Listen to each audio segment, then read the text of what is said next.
자, 오늘은 이제 갈라디아서 5장으로 한번 들어가 보겠습니다. 지금까지 4장에서 많이 시간을 좀 머물렀는데 오늘 이제 5장으로 한번 넘어가 보겠습니다. 1절로부터 있는 말씀을 제가 읽도록 하겠습니다.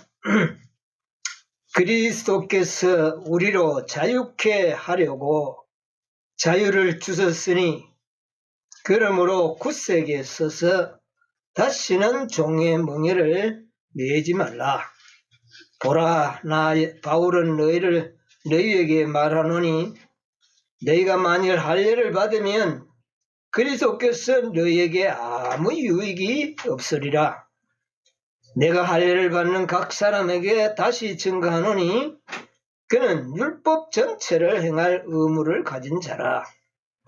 율법 안에서 의롭다함을 얻으려는 너희는 그리스도에게서 끊어지고 은혜에서 떨어진 자로다. 우리가 성령으로 믿음을 쫓아 의의 소망을 기다리노니 그리스도 예수 안에서는 할례나 무할례가 소용이 없되 사랑으로서 역사하는 믿음 뿐이니라. 아멘. 오늘 이제 갈라디아 5장 1절부터 6절까지 낭독을 했습니다만은 이 갈라디아서를 읽어보면 자유라는 말이 많이 나옵니다. 이 사도 바울이 유난히 자유라는 단어를 많이 사용하셨어요. 고린도 전서에도 많이 사용하셨고 또 이 갈라디아서에 8번이나 사용하셨어요. 자유.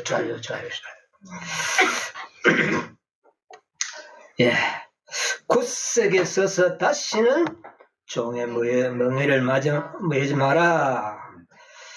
자유를 고수하라. 그렇게 이야기를 하셨습니다. 요즘 세상에 보면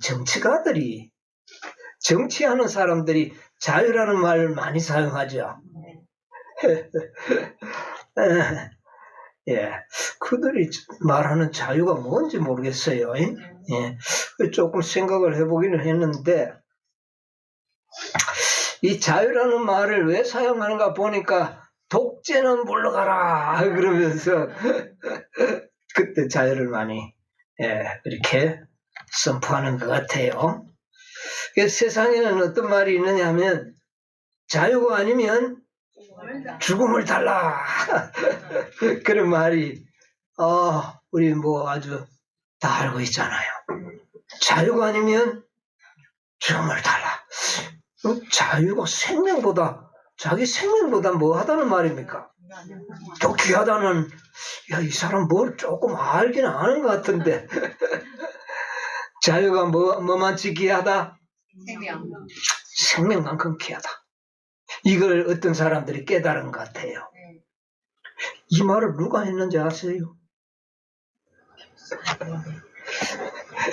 그걸 알 리가 있겠습니까? 이 말은 미국의 독립운동가 패트릭 헬리라는 사람이 1775년경에 미국이 원래는 자유의 나라가 아니고 영국의 뭡니까? 식민지잖아요. 그래서 독립운동을 일으키면서 이 패트릭 헬리라는 사람이 우리에게 자유를 달라. 그렇지 않으면 뭐를 달라? 죽음을 달라. 이 말이 너무나 그 당시에 사람들의 마음에 깊이 인상시켜줘서 미국의 독립운동의 하나의 정신으로 그렇게 사용되었던 말입니다. 이 말이 오늘날 또 적용이 돼요.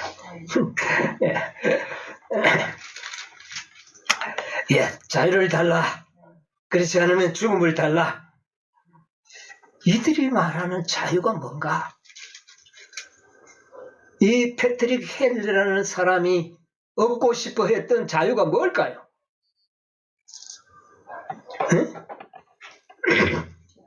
자유라는 것은 억압과 강제, 통치의 지배에서 자유를 얻으려고 하는 겁니다.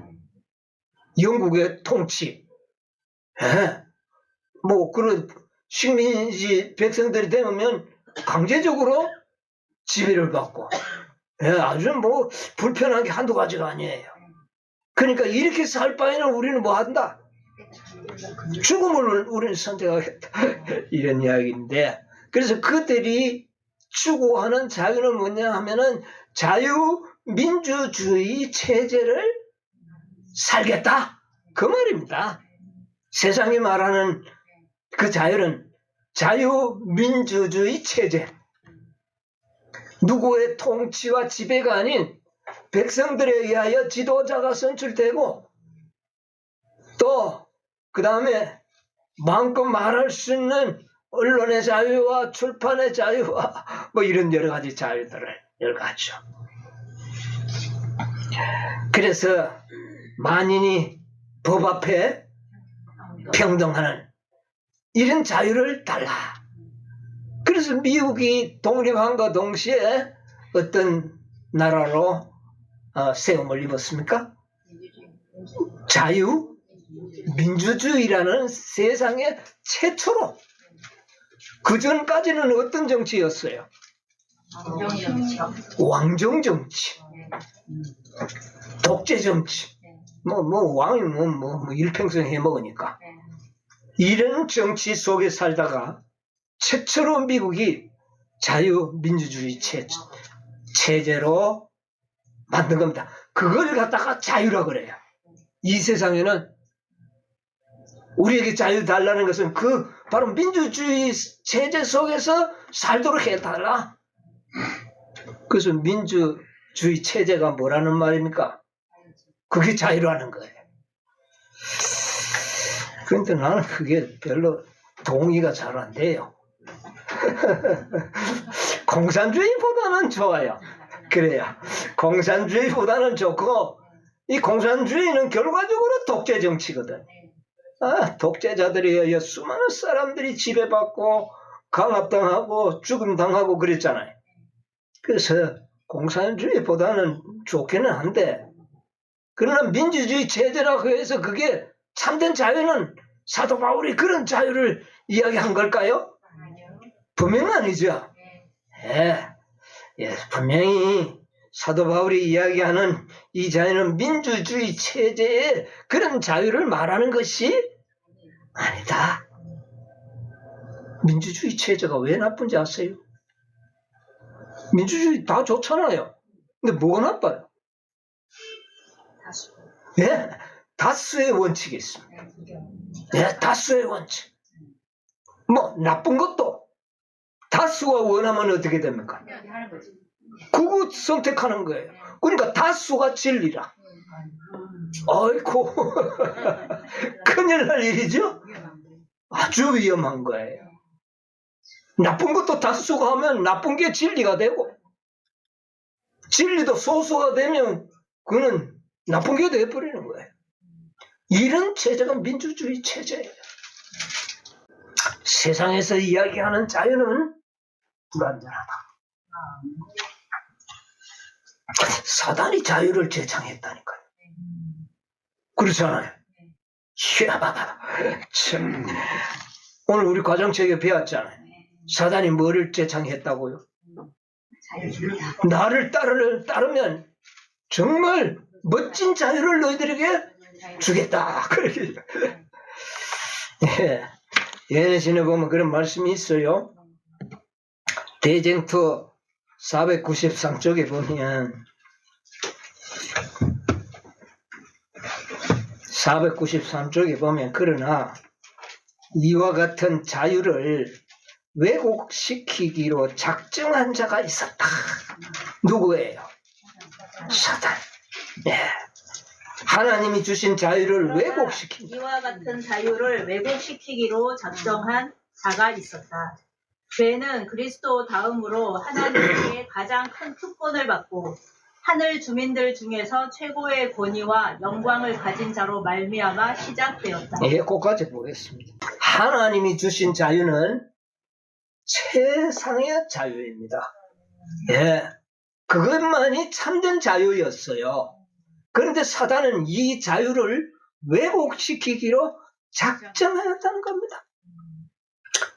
대쟁투 495쪽에 그는 천사들의 본성은 성결함으로 그들은 자기 자신의 의지가 지시하는 대로 따라야 한다고 주장하였다. 그는 하나님께서 그리스도에게 최상의 영광을 주심으로써 자기를 불공평하게 취급하셨다고 주장하므로 동정을 얻고자 노력하였다. 그는 자기가 더욱 큰 권세와 영광을 구하는 것은 자기를 높이기 위함이 아니고 오히려 하늘에 거하는 모든 자가 자유를 얻게 하여 그것으로서 그들을 더욱 고상한 생애에 들어갈 수 있도록 노력하는 것이라고. 사단을 왜곡시키는 거 보십시오. 네. 내가 내 자신을 높이려 하는 목적이 아니고 여러분들에게 더 나은 자유를 주기 위하여 내가 이렇게 하는 것이라고. 참 거짓말을 해도 멋지게 했죠. 네. 그렇게 한 겁니다. 499쪽 대쟁투. 그는 하나님의 율법이 그들의 자유를 구속하는 것이라고 비난하고 율법을 폐지하며 천사들을 그 속박에서 해방시켜 하늘의 군대들에게 더욱 높고 영광스러운 상태에 들어가게 하는 것이 그의 목적이라고 선언하였다. 야, 멋진 말이죠. 예, 참, 예, 하나님의 율법 자체가 우리를 뭐 하는 거다? 구속하는 거다. 오늘 하나님의 율법은 우리를 구속하는 것으로 믿고 있는 그리스도인들이 얼마나 많아요? 얼마나 많은 것 같아요? 거의 대다수. 오늘날 일요교인들은 다 그렇게 믿고 있어요. 아이고, 율법, 안식, 그거 왜 지켰냐고. 그러죠? 예. 그거 지켜야 된다 그러면 그거는 자유를 뭐 하는 거다. 이거 누구한테 배운 겁니까? 이야, 정말 참 기가 찹니다. 예, 뭐 많은 말씀이 오늘 과정서 81쪽에도 보면 그 얼마나 멋진 말이 있잖아요. 대쟁투 502쪽에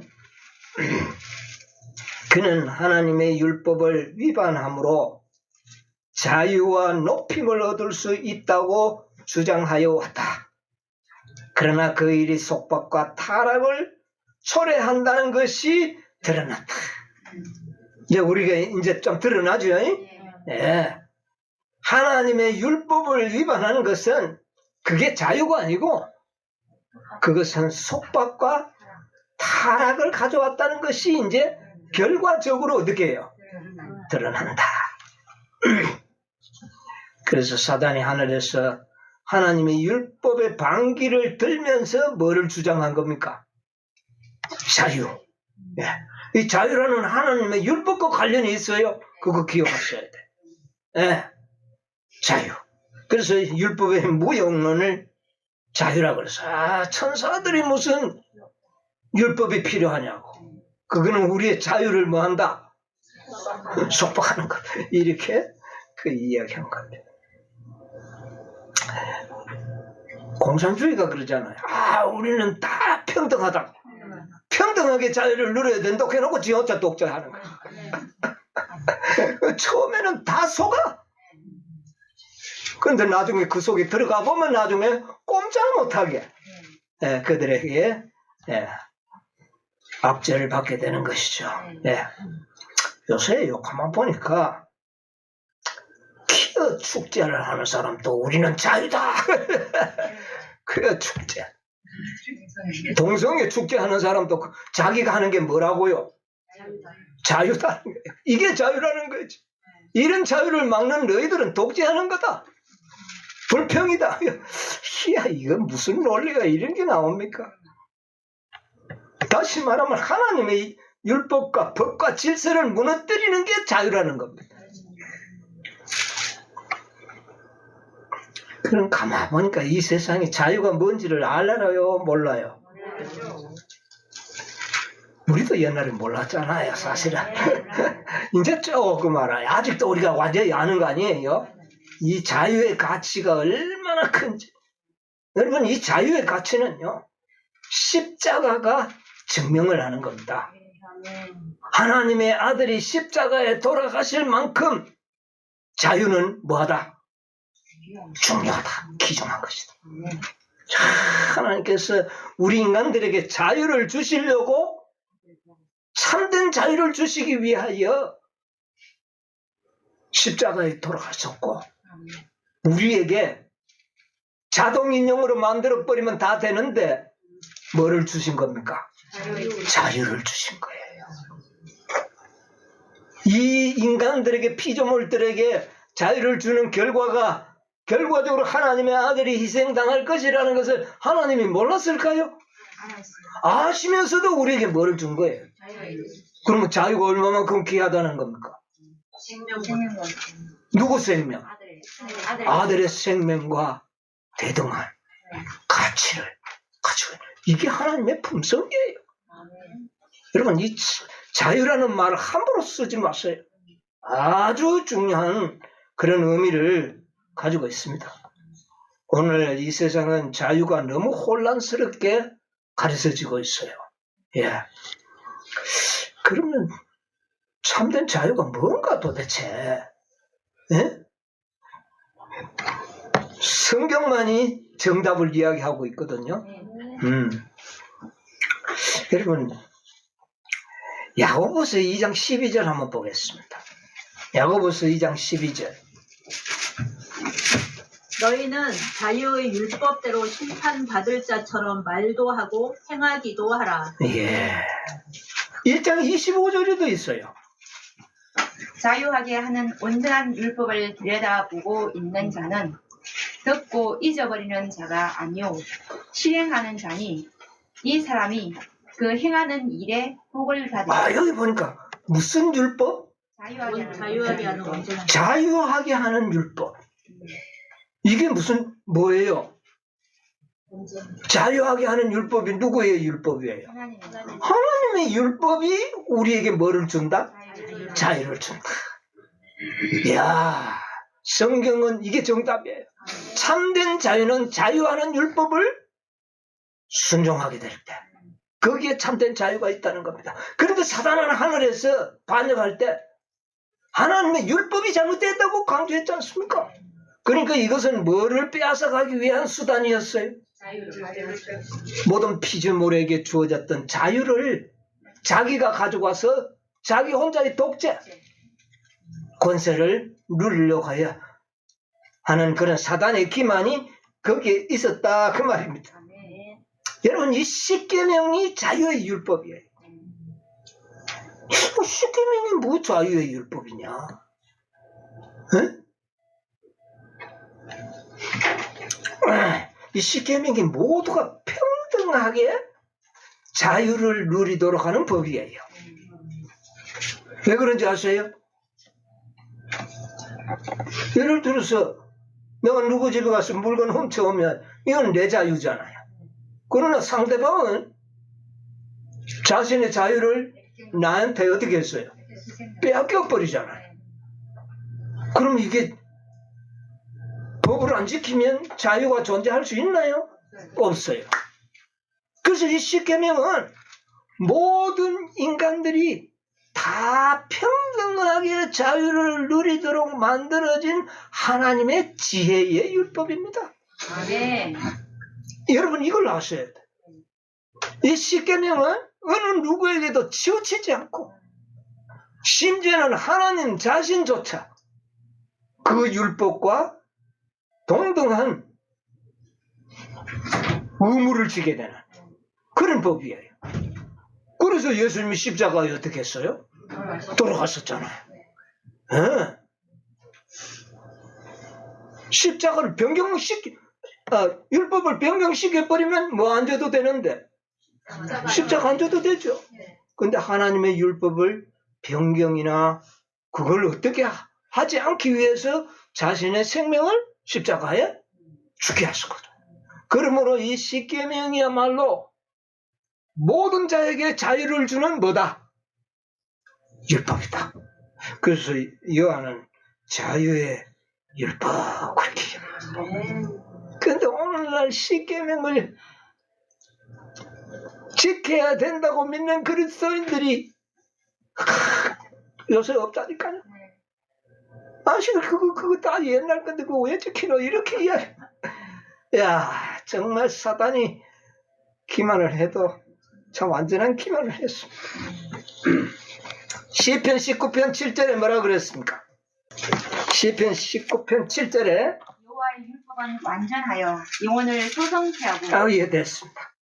여호와 율법은 어떻게 하다? 완전하여 완전해서 이 율법을 지키는 자들을 어떻게 한다? 소성케 한다. 완전케 한다. 네. 율법이 완전한 거예요. 그래서 이 율법은 자유의 율법이라. 완전한 자유를 누리게 해주는 겁니다. 여러분 이번 기회에 좀 마음에 깊이 새겨 넣으시기 바랍니다. 요한복음 8장 32절 한번 보겠습니다. 진리를 알지니 진리가 너희를 자유케 하리라. 뭐가요? 진리가 너희를 뭐하게 하리라? 자유케 하리라. 사람들은 우리가 자꾸 진리 그게 아이고 진리가 뭐 그래 중요하나 사랑만 하면 되지. 야 참말로 기가 차네. 이 무슨 말로 어떻게 해야 될지 모르겠어요. 여러분 오류가 섞이면 거기에는 이미 참된 사랑이 참된 자유가 어떻게 해요? 훼손당하는 겁니다. 그래서 우리는 오류를 철저하게 밝혀내는 거예요. 우리가 뭐를 누리기 위해서? 야, 완전한 자유를 누리기 위하여는 완전한 진리가 우리에게 필요하다. 아멘. 뭐 성령 없다 하는데 우선이 없으니까 좋을는지 모르지만 그렇게 믿으면 나중에 자유를 빼앗겨버려요. 그래서 그리스도가 통치하는 나라에만 참된 자유가 있어요. 왜 그런지 아십니까? 예수님이 진리거든요. 아멘. 진리가 대신 예수 그리스도가 통치하니까 거기는 뭐가 있어요? 참된 자유가 있다. 내가 곧 길이요 진리요 생명이네. 그건 무조건 예수님이 통치하면 무조건 막 자유가 있다. 이유가 분명하게 나타나잖아요. 예수님이 뭐니까? 진리. 참된 진리만이 참된 자유가 있다. 네. 그러니까 예수님이 통치하는 나라에는 뭐가 있을 수밖에? 자유가 있다. 그 말입니다. 갈라디아서에서 참 이 자유를 많이 이야기했는데 사도 바울이 이 자유의 중요성을 깊이 깨달으신 분인 것 같아요. 예. 5장 1절에 이렇게 말씀하셨잖아요. 그리스도께서 우리로 자유케 하려고 자유를 주셨으니 예, 여기 보니까 자유케 하려고 자유를 주셨으니 이 말은 우리들에게 뭐가 없었다는 말입니까? 자유가 없다는 거예요. 근데 사람들은 우리가 종된 적이 없는데 다 자기가 뭐라고 생각을 해요? 자유인이라고 생각하는 기가 찰 일입니다. 응?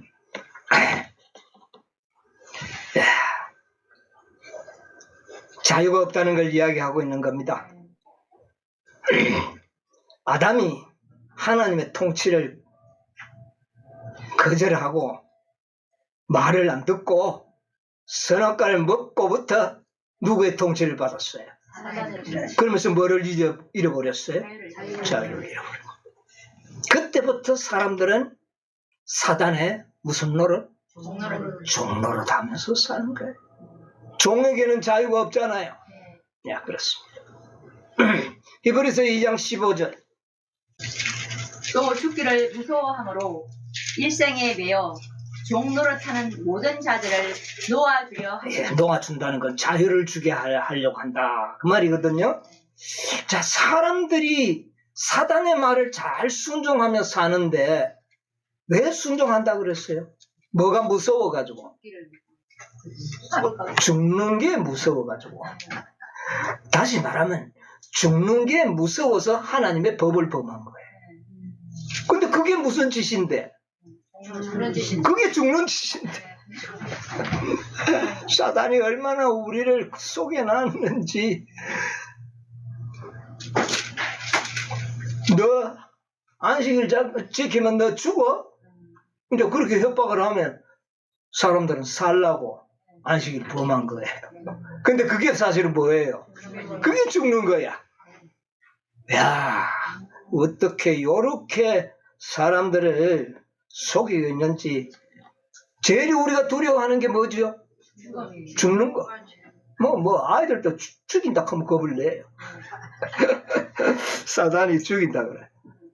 안 죽으려고 하면 범해. 그런다. 근데 그래가지고 범해가지고 안 죽으면 좋은데 죽어버려. 그리고 그동안은 무슨 노릇하고? 종로로 시큰하고는 죽어버려. 이야, 이거 정말 기가 차는 이야기입니다. 예. 그래서 이 세상의 모든 사람들이 사도 바울은 이야기하기를 로마서 3장 23절에 보면 모든 사람들이 다 뭐를 범했으며 뭐라고 재범했어요? 살라고. 모든 사람이 살라고 율법을 범했는데 그게 죽는 짓이라. 이런 억울할 일이 어디 있습니까? 예? 예. 그래서 갈라디아 5장 1절에 보면 이렇게 이야기하잖아요. 그리스도께서 우리로 자유케 하려고 자유를 주셨으니. 그래서 근데 이 문장에 보면은요 좀 뭐가 좀 빠진 거 안 같아요? 자유케 하려고 뭐 어떻게 했다는 뭐가 좀 내용이 들어가야 돼요. 그래서 여기서 자유케 하려고 했으면 자유케 하려고 어떻게 했냐 그 말이야. 근데 그 말이 여기 안 들었어. 그런 것도 없이 자유를 주셨으니 뭐 어쩌는데 우리에게 자유를 줬다는 말. 그렇죠. 문장이 좀 불완전한 문장이죠. 사도 바울이 유식한 사람인데 왜 이렇게 문장을 불완전하게 썼을까? 좀 생각하라고. 이거 뭐 문장이 뭐 이래? 자유케 하려고 뭔가 예수님이 하신 것 같은데 기록은 안 됐어. 뭐 하신 것 같아요? 십자가에 죽으셨어. 십자가 죽으심으로 우리에게 뭐를 주었다는 말입니까? 자유를 주셨는데 여기 그 말이 빠졌어. 내용이.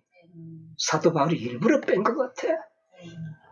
우리를 좀 더 이 문제를 더 심각하게 좀 생각하도록 하시기 위해서 그런 것 같아요. 사도 바울의 지혜라고 봐야죠. 자, 예수님께서는 우리에게 자유를 주시기 위하여 자신의 생명을 십자가에 어떻게 했습니까? 희생하신 겁니다. 이야, 자유가 그만이 귀중한 건가? 자유가 예수님의 생명만큼이나 귀중한 건가? 그렇다고 봐야지요. 네, 그렇게 귀중하지 않으면 자신의 생명을 희생하지 않을 것입니다. 네. 참된 자유는 십자가에서 만들어진 겁니다, 여러분. 자유가 그냥 말만 자유하는 게 아니에요. 십자가가 아니었다면 자유는 이 세상에 존재할 수가 없었습니다. 그러니까 십자가 네 거로 곧 자유해. 구원 네 거로 자유해. 그러니까 자유가 엄청나게 귀중한 단어라는 것을 여러분 이번 기회에 한번 다시 좀 생각을 해보시는 것이 좋을 것 같아요. 그래서 자유라는 말을 우리가 심각하게 한번 받아들여 보았으면 좋겠어요. 그런데 사도 바울 당시에 유대 나라에 사는 예수를 받아들였다고 소위 말하는 그리스도인들이 갈라디아 지방에 내려와가지고 뭐라고 이야기합니까? 너희들 할례 안 받으면 구원이 없다. 이렇게 이야기하는 겁니다. 그러니까 사람들이 다 속아가지고 어떻게 했어요? 할례 받고 막 야다 할례 받아야 된다고 그렇게 믿었어. 참 기가 차. 할례 받아가 구원받을 수 있으면 예수님이 말라고 죽습니까? 에? 율법을 지켜서 구원 얻을 수 있는 어떤 길이 있다면 예수님이 왜 십자가에 죽으시냐 그 말이에요. 한번 여러분 생각해 보세요. 그런데 이 거짓 그리스도인들이 내려와서 너희들이 뭐를 지켜야 된다? 할례 지켜야 돼. 율법 지켜야 구원한다고. 믿음만으로 구원 안 받아. 믿음만으로는 부족해. 이렇게 가르친 거예요. 그래서 갈라디아 5장 4절에 보면 율법 안에서 의롭다 함을 얻으려 하는 너희는 그리스도에서 어떻게 해요? 끊어진다. 결국 그렇게 믿는 자들은 결국 자유를 어떻게 한다? 잃어버린다. 그렇게 해요. 여러분, 오늘날은 이런 가르침이 없나요? 있어요. 오늘날은 어떨까요? 갈라디아 교회보다 이런 기만이 좀 적을까요? 똑같이 할례 받아 하는 사람은 없는 것 같아. 그러나 할례는 그때 당시에 가장 중요하게 생각하는 율법이었어요. 그러니까 다시 말하면 율법을 지켜야 구원한다. 그 말입니다.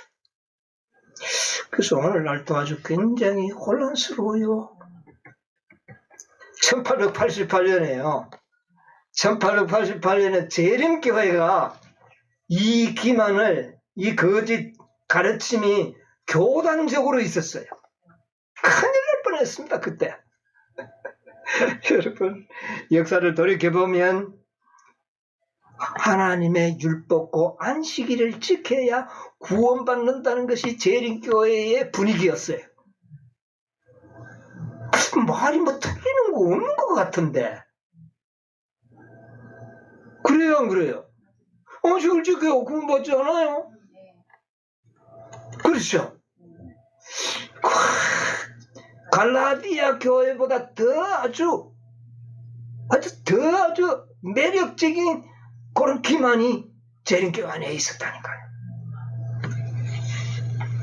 가려법은 기별 388쪽에 보면 이런 말씀이 있어요. 그때 당시의 상태를 우리 선지자가 이렇게 표현하셨습니다. 율법주의적인 신앙이 이 시대를 위하여 꽤 올바른 신앙처럼 여겨왔다. 이 분위기가 어땠다는 말입니까? 율법주의제. 이게 아주 옳은 신앙이다고 교회가 그렇게 생각을 했다. 그러나 그것은 큰 실수이다. 예. 바리새인들을 향하여 그리스도의 하신 견책은 저희 첫사랑을 잃어버린 자들에게 적절한 것이다. 시간이 없으니까 조금 지나가 어떤 행위가 우리들을 천국에 들어갈 입장권을 얻어주는 것이 아니다. 한 분의 크신 희생제물이 되시는 주님께서 믿는 모든 자들을 위하여 충분한 대속제물이 되셨다.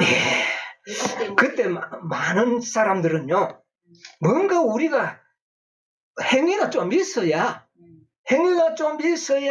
하늘에 들어갈 수 있다는 이런 생각이 그때 당시에 모든 교인들에게 팽배했다는 거예요. 근데 우리 선지자께서는 뭐라 그랬어요? 그리스도의 희생은 충분한 뭐가 된다? 대속제물이 되셨다. 그리스도의 죽음으로 우리는 완전한 구원을 얻을 수 있다. 얻었다. 그 말입니다. 자, 믿음과 행함 18쪽에 보면 이런 말씀이 있습니다. 한 백성으로서 믿음으로 말미암는 칭의에 대한 잘못된 사상들을 받아들일 때 위험이 나에게 반복해서 제시되었다. 나는 여러 해 동안 사단이 이 관점에 대하여 마음을 혼란시키기 위해 특별한 방법으로 활동하는 것을 보았다. 마치 가인의 제사처럼 예수 그리스도와 율법과 그분과의 관계를 거의 인식하지 못한 채 하나님의 율법이 회중들에게 크게 강조되고 제시되어 왔다. 나는 구원에 대한 잡다하고 혼란한 사상들 때문에 그리고 목사들이 잘못된 방법으로 사람들의 마음에 접근하고자 활동해 왔기 때문에 많은 사람들이 믿음으로부터 분리된 것을 보았다. 예, 그까지야.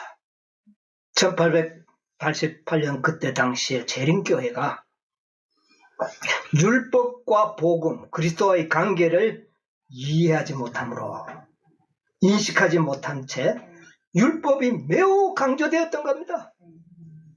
그때 이제 안식일이 회복됐잖아요. 그러면 얼마나 이 안식일을 강조했는지 본의 아니게 율법주의로 교회가 싹 방향이 틀어지는 겁니다. 아, 우리가 믿음으로만 구원하는 게 아니라 안식일도 지켜야 구원한다. 이런 분위기로 교회 분위기가 싹 가게 되는 겁니다. 참 위험했죠? 예, 이런 일이. 그래서 갈라디아 교인들처럼 믿음에서 분리되는 많은 사람들이 있었다. 지금 이런 없는 줄 압니까? 지금도 역시 존재하고 있습니다. 그러나 이것은 한 교단적으로 그때 그런 위험성이 있었다는 겁니다. 예. 지금도 그 위험성은 여전히 존재하고 있습니다. 예. 자, 믿음과 행함 19, 20쪽에 보면 피조물의 공로를 통해서는 피조물의 공로를 통해서는 하나님의 선물을 받는 일에나 하나님 앞에 서게 하는 어떤 일에도 영향을 미칠 수 없다는 것을 그 주제가 뚜렷하고 분명하게 밝혀주도록 하자. 믿음과 행함으로 어떤 사람이 구원의 선물을 살 수 있다면 창조주는 피조물에 대하여 의무 아래 놓이게 됩니다. 예, 우리가 믿음과 행함으로 구원을 얻을 수 있다면 행한 사람에게는 하나님께서는 구원을 안 주면 안 되는 의무를 가지게 된다. 그 말입니다. 예, 오늘날도 역시 믿음은 행해야지, 행해야 구원을 받지. 이렇게 가르침이 존재하고 있는 겁니다. 근데 이론적으로는 맞아. 믿었으니까 행해야지. 당연히 흥함이 나오는 것은 예, 당연히 나오면 좋은데. 당연히 나오면 좋은데, 자꾸 행해야 된다 하니까 믿고 행하고, 믿고 행하고. 이게 자연스럽지 않고, 믿음과 행함이 뭐 되어 있어요? 지금 분리되어 있는 이런 상태가 되어버린다는 겁니다. 자, 시간이 없어서 제가 중요한 말만 좀 읽어드릴게요. 그렇게 되면 구원은 품삯처럼 일해서 얻을 수 있는 채무의 일부분이 된다. 내가 믿고 행했으니까 아, 당연히 하나님은 구원 주셔야지. 이렇게 돼버리는 겁니다. 아, 이거 참 문제죠. 분명히 만일 자신의 선한 행위 중 어떤 것으로 구원을 얻을 수 없다면, 만약에 우리의 행위로는 구원을 얻을 수 있는 것이 가능성이 전혀 없다면 그게 맞아요, 틀려요? 우리의 행위로 구원을 얻을 수 있습니까? 맞아요. 그렇다면 예수님 돌아가실 필요가 없죠. 그러므로 우리 행위로는 구원을 얻을 수가 없는 겁니다. 그렇다면 구원은 온전한 선물이 되어야 한다고 말이에요. 그래서 칭의는 논쟁의 대상이 될 수 없다. 타락한 인간의 행위나 공로로는 자신을 영생으로 이끌 수 없다는 문제가 해결되는 순간 이 모든 문제의 논쟁은 끝이 난다.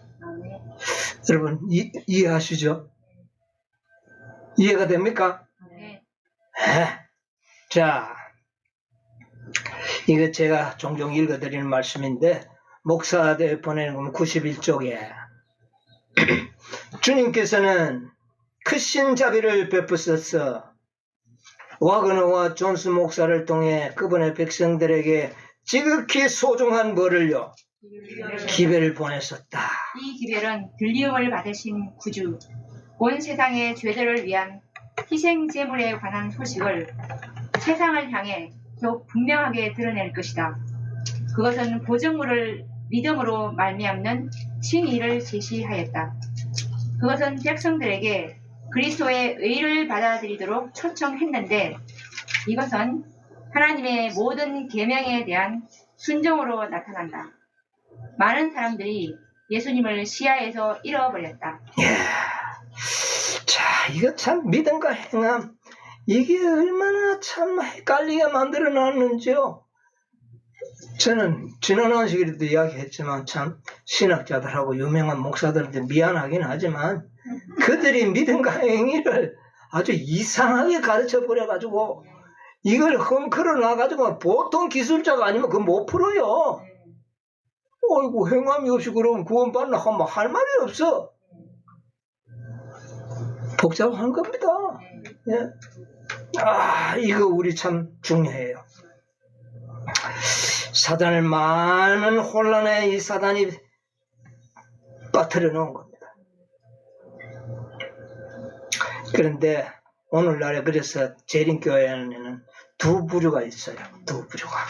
크게 보면 한 부류는 오직 믿음으로 구원을 받고 그리스도의 의와 품성도 선물로 받는다고 믿는 사람들이 있어요.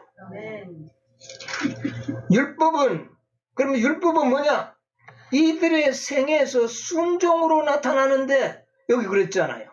보정물을 믿는 믿음을 가진 자들에게는 율법을 순종하는 것으로 나타난다 그랬잖아요. 나타나야 돼. 나타나야 되는 거예요. 자, 보세요. 그래서 율법은 이들의 생애의 순종으로 나타나는 겁니다. 왜냐하면 왜 그들의 생애에서 율법 순종하는 생애가 나타나는 이유가 뭐냐? 하나님의 율법은 의롭고 선하다는 것을 알기 때문이다. 구원받기 위하여 지키는 것이 아니라 그 말. 그것이 뭐기 때문에? 하나님의 율법이 의롭고 선한 것이니까 그 율법을 순종하는 거예요. 저가 지금 구원이 없는데 이런 어떤 목적으로 지키지 않는다. 이런 부류가 존재해요. 근데 이런 부류가 아주 극소수예요. 안식일 지켜야지. 내 계명인데 그게 하나님의 그 인이 들어있는데 이래가지고 막 안식일 지키도록 강요하는데 그것도 뭐 나쁜 건 아닌데 율법을 지키는 근본 동기가 그 율법이 의롭고 뭐하기 때문에? 선하기 때문에 지키는 것입니다. 그래서 둘째 부류는 어떠냐? 이건 내가 좀 정리한 겁니다. 예언의 신에 있는 게 아닙니다. 예언의 신에도 내용들은 있어요. 그러나 이 문구는 제가 말하는 겁니다. 구원은 믿음으로 받지만, 한 부류는요, 구원은 믿음으로 받지만 율법을 지켜야 완전한 구원을 이룬다고 믿는다. 말 별로 틀린 것 같지는 않은데 맞는 것 같아요. 믿음으로 구원을 받지만 율법을 지켜야 완전한 구원을 이룬다는 것을 믿는다. 믿음만으로는 구원받기에 부족한 것 같아서 하나님의 율법을 순종한다. 이제 사람들이 대부분 이렇게 생각하는 거예요. 우리가 믿음으로 구원받는 건 맞지만 믿음으로만은 아니야. 뭐 더 행해야 돼?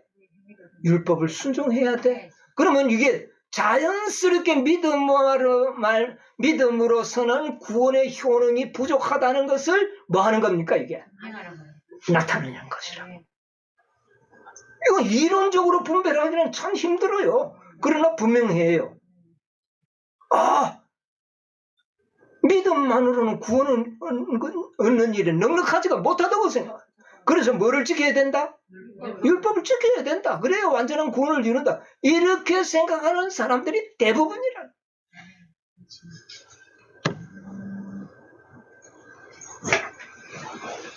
그래서 오늘날 재림교회 안에는 자유의 율법을 지키는 사람이 있는가 하면 종의 율법을 지키는 자들이 있어요. 사단의 율법을 사단이 이야기하는 그런 율법을 지키는 겁니다. 우리가 만약 안식일을 구원하기 위하여 지킨다면 이거는 뭡니까? 이거는 자유의 율법이 아니에요. 구원하기 위해서 안식을 지키는 게 아니에요. 네? 또 구원은 안식을 안 지켜도 구원이 있다 그 말은 아니에요. 또 이거 참 묘하네. 만약 그렇게 안식일을 지킨다면 안식일도 우리의 멍에가 되는 겁니다. 종의 멍에가 된다. 그러면 왜 우리가 어떻게 안식일을 지켜야 되는가? 여러분, 우리가 어떻게 안식일을 지켜야 될까요? 예, 어떻게 안식일? 여러분, 이 안식일을 보고 뭐라고 그렇게 이야기합니까? 무슨 기념일? 창조의 기념일이고 또 구속의 기념일이라고 말을 하지 않습니까? 그죠? 이은희 씨도 그렇게 표현을 이야기했습니다. 이 말은 지구를 창조하신 기념일, 곧 인류가 탄생하는 기념일이 바로 안식일입니다. 우리 인간이 탄생한 기념일이 뭐라고요? 그게 안식일이에요. 천지 창조를 왜 하셨는데요? 사람 때문에 한 게 아닙니까? 그러므로 이 안식일은 사람 때문에 뭐 해준 겁니까? 만들어진 것이 기념일이 된 거예요. 재창조의 기념일은 왜 재창조의 기념일을 할까요? 이 지구를 재창조해야 되잖아요. 그럼 재창조는 누가 되는 겁니까? 이런 나무를 다시 만들고 그게 재창조입니까? 사람이 하나님의 형상으로 회복되는 것이지요. 그 기념일이 안식일이라는 거예요. 인생의 변화를 보증하고 기념하는 것이에요. 이것은 이미 구원을 확정하고 우리에게 축복을 주신 안식일이에요. 그래서 재창조의 기념일과 창조의 기념일이에요. 첫 번째는 지구에서 인생이 탄생된 기념일이고, 두 번째는 인간이 하나님의 형상으로 재창조된 기념일이 안식일이라고 말합니다. 그러면 이 안식일이 우리에게 경사스럽습니까? 안쓰럽습니까? 우리를 존재케 한 기념일이야. 우리를 다시 한 번 더 구원으로 존재케 하신 것이 안식일이요 기념일로 책정되었다 그 말이에요. 그러므로 이 안식일이야말로 우리 인간들에게 얼마나 경사스럽고 즐거운 날인지 몰라요. 그렇죠? 예. 그래서 마가복음 2장 27절에 뭐라 그랬어요? 가라사대 내 안식일은 사람을 위하여 있는 것이요 사람이 안식일을 위하여 예수님께서 뭐라고 이야기했습니까? 사람을 위하여 안식일은 사람을 위하여 있는 것이지 사람이 안식일을 위하여 존재하는 것이 아니다. 그 말이 바로 그 말이에요. 사람을 위해서 안식일을 만드는 거고 재창조를 위하여 안식일이 기념일이 되고 한 거 아닙니까? 그러니까 그런데 왜 우리가 안식일을 지켜고 구원 얻으려고 할까? 전혀 아니죠. 네. 자, 하나님께서는 사람을 위하여 안식일을 제정하셨어요. 그리고 그 날을 어떻게 했어요? 복을 주셨어요. 복 받도록 했어요. 그럼 그 안식일을 우리가 어떻게 지켜야 될까요? 안식일 지키는 방법을 좀 알긴 알아야 돼요. 구원 얻으려고 지키면 말짱 헛일입니다. 그건 지켜봐야 헛일이에요. 그럼 왜 지켜야 되는가? 자, 우리를 그렇게 존귀하게 만들고 우리를 영원히 멸망당해야 우리를 위하여 구원 주신 이 사실을 기념하기 위하여 안식일을 주셨다면 그 안식일에 여러분 뭐를 해야 되겠어요? 예. 이사야 66장 23절 한번 읽어보세요. 여호와가 말하노라 내 월삭과 내 안식일에 모든 혈육이 이르러 내 앞에 경배하리라. 예. 안식일이 뭐 해야 되겠어요? 야, 우리를 이렇게 존귀하게 창조하시고 우리를 다시 회복시켜서 영원한 하나님의 아들로 삼아주신 그분께 우리 뭐 해야 되겠어요? 경배하는 겁니다. 여러분, 이 안식일은 하나님께 뭐 하는 날이에요? 경배하는 날입니다. 그런데 하나님께 경배하는 날을 갖다가 구원은 수단으로 지키려고 그러니 말이 아니죠. 네. 자, 그 다음에 이사야 58장 13절 14절 한번 읽어보겠습니다. 만일 안식일에 내 발을 금하여 내 평일에 오락을 행치 아니하고 안식일을 일컬어 즐거운 날이라 여호와의 성일을 존귀한 날이라 하여 이를 존귀히 여기고 내 길로 행치 아니하며 내 오락을 굳지 아니하며 사사로운 말을 하지 아니하면 내가 여호와의 안에서 즐거움을 얻을 것이라. 내가 너를 땅의 높은 곳에 올리고 내 조상 야곱의 업으로 기르리라. 예, 첫째 안식일은 하나님께 경배하는 날로 시간을 보내는 겁니다. 그 오늘날 우리가 나와서 예배드리는 이게 안식일이에요. 경배하기 위해서 그런 겁니다. 자, 그 다음에 두 번째는 안식일은 즐거운 날이죠. 우리가 구원받은 기념일 아닙니까? 축제의 날이에요. 어떤 말로 하면은 안식일은 우리가 구원받은 기념일, 축제의 날이에요. 그리고 또한 매우 존귀한 날이라. 이 안식일은 구원의 기념일의 기쁜 날이요, 또 존귀한 날이에요. 그럼 우리가 어떻게 해야 되겠어요? 우리가 존귀 여기 뭐라고 했어요? 우리가 이 날을 존귀히 여기려고 그러면 내 길로 행치 아니하며 예배 드리고 돌아가가는 지 마음대로 다 해버리면 존귀한 날이 됩니까? 안 되죠. 예. 내 길로 행치 아니하고 내가 좋아하는 게임이나 하고 말이지 오락이나 하고 이렇게 시간을 보내면 그게 존귀한 날이 되는 겁니까? 안 되죠. 사사로운 말 하지 말고 돈벌이 하는 이야기, 뭐 어느 주식 사면 돈 많이 번다 이런 이야기. 그 존귀한 날이 아니에요. 그렇게 그런 일을 금하고 하나님께 영광을 돌린다면 하나님께서는 진정한 즐거움을 누리게 할 것이다. 아멘. 진정한 평화를 주겠다는 거예요. 그게 자유지요.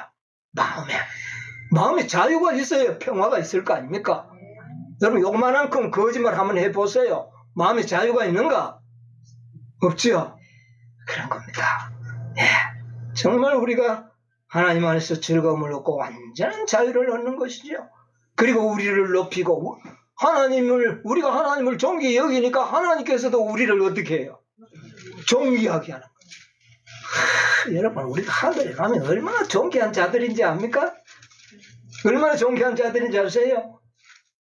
우주 세계를 방문하면 지구에서 금미옥집사 왔다 하면 난리가 날 거예요.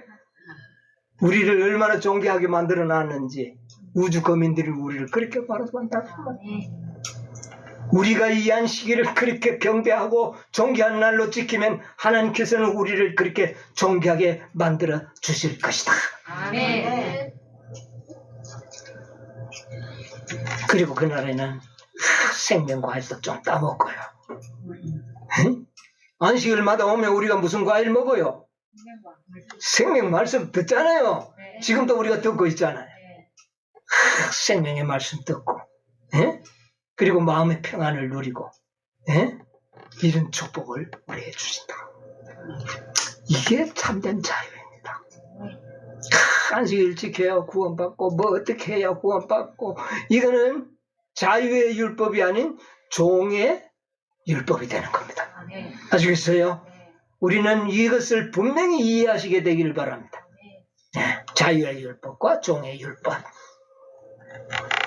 그러므로 구원받기 위해서 뭐 행한다면 다 그것은 다 망하는 길이에요. 그리스도 십자가를 폐지시키는 결과가 오는 겁니다. 여러분 참된 자유가 무엇인지 이해하셨죠? 다음 안식일에도 이 자유에 대해서 좀 더 깊이 연구해 보려고 합니다. 이 자유가 보통 문제가 아니라 제가 보니까요. 예, 이게 자유 함부로 뭐 자유라고 말하는 그 자유가 아니에요.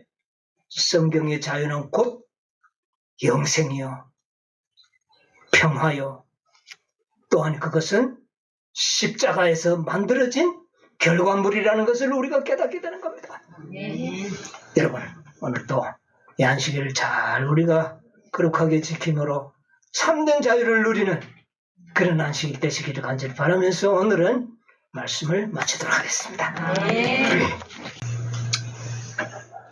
영원토록 찬송과 존귀와 영광을 받으시기에 합당하신 하늘에 계신 우리 아버지, 아버지의 은혜를 참으로 감사합나이다.